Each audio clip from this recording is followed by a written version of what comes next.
ईरानी वज़ारत ख़ारजा ने इंकशाफ किया है कि 28 फरवरी 2026 से जारी अमरीकी और इसराइली हमलों ने मुल्क के तालीमी ढांचे को हिलाकर रख दिया है।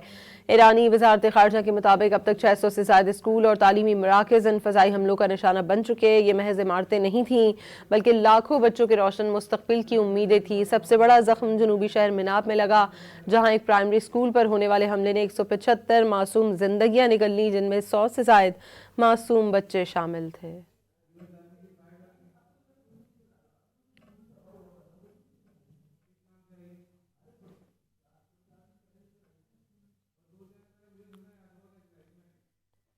ईरानी वज़ारत ख़ारजा ने इंकशाफ किया है कि 28 फरवरी 2026 से जारी अमरीकी और इसराइली हमलों ने मुल्क के तालीमी ढांचे को हिलाकर रख दिया है।